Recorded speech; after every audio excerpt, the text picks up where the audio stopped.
And this tribe over here says, well, you must attend our gatherings and not attend the gatherings of any of the other tribes. If you do, you're going to be cast out. But even among believers in the truth about God, we have a very, very sad deception as well. You know, we have this tribal mentality sometimes. Brother David was talking yesterday about splits and things that happen. And sadly, we have this problem. It happened in Corinth and it happens again today. We have a tribal mentality. I want to explain to you what I mean by a tribal mentality, because it's good when we understand the truth, but I want to see how we can apply it practically to resolve the problem that we have today. Tribal mentality, remember Israel had 12 tribes, right? And many times these tribes would have feuds between each other.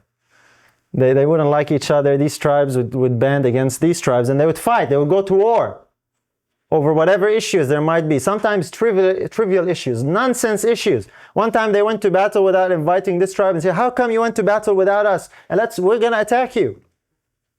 Nonsense issues that happen, and these tribes were fighting with each other. And sometimes these tribes would say, okay, we'll band together and we'll form a coalition and we're going to fight against these tribes over there. And you know, the problem, brothers and sisters, we still have this issue happening today among us as a people.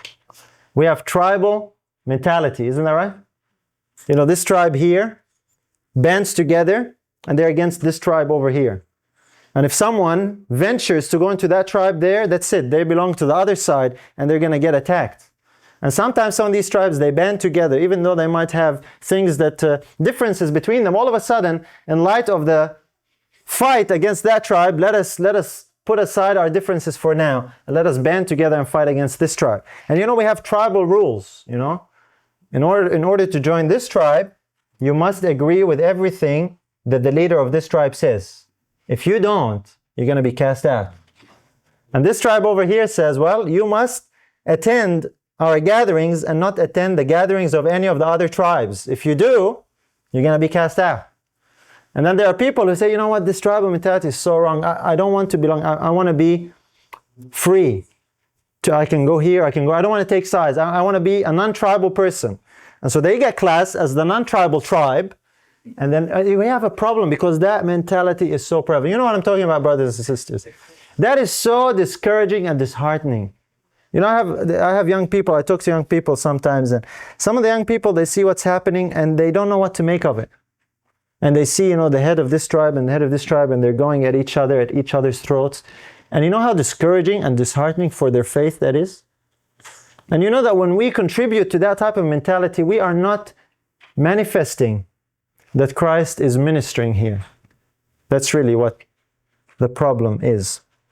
The Bible says, only by pride cometh contention, but with the well-advised there is wisdom. I pray that we will have the heavenly wisdom to realize that the work of Christ here needs to be manifested, needs to bear fruit. And you know, when we talk about these things, I want you to understand that that's not really the problem itself. That's a symptom of a deeper problem. The deeper problem is in that verse that I just mentioned. Only by pride cometh contention. That means the sovereign priest in this temple is not Christ. It is someone else. And you might believe in the truth about God. You don't believe that the Holy Spirit is someone else. And you say, well, I believe the truth about God. But if the high priest in your temple manifests this fruit, then it is only the priest of self. That is really what the issue is.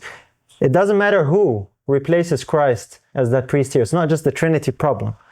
If it's anyone else or anything else, we cannot have a cleansed sanctuary. So unless you believe in the sanctuary doctrine where Christ is your priest here and no one else, then your belief in the sanctuary doctrine will not amount to much. That's really the challenge I want to leave with you. Let's go to our last text in Ephesians. This is what Christ is seeking to accomplish here. Verse 21 said, in whom all the building fitly framed together groweth unto a holy temple in the Lord, in whom ye also are builded together for an habitation of God through the Spirit. That's God's purpose for us. So that we can be fitly joined together and framed together, so that we can grow together and that we can all be a building, a habitation for Christ, a habitation of God through the through the Spirit. That's why we're saying earlier, the temple is not made of one stone. And while you might be good and well and okay yourself, the temple cannot be built with one or two stones.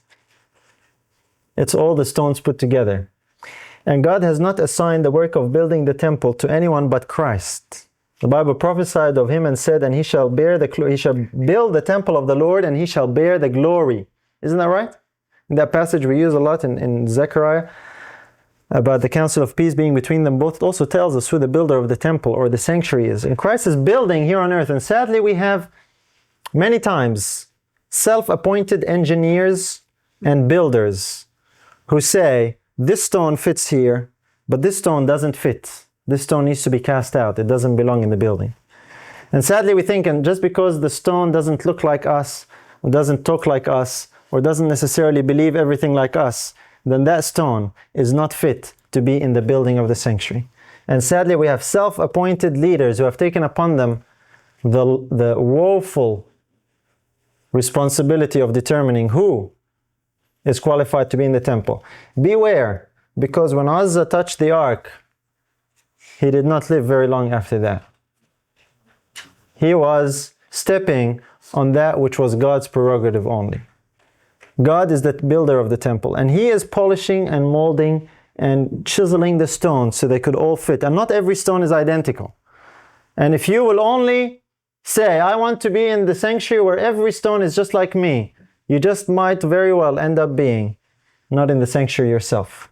God is building the temple. He decides who's in and who's out. And he is working on bringing us all so that we can all fit together. Different stones lined up together to make one habitation for God. So I want to pray that we might fully understand what it means when the Bible tells us that the sanctuary is the truth where God's way is found in the sanctuary. And as Adventists, to understand what the sanctuary doctrine really is all about. It is all about Christ being the high priest of this temple here. If you like this clip and you want deeper insights, then you can watch the full message by clicking here. And if you want to study the Bible with me and strengthen your faith, then join me and enroll at the Bible Academy right here. I'll see you there.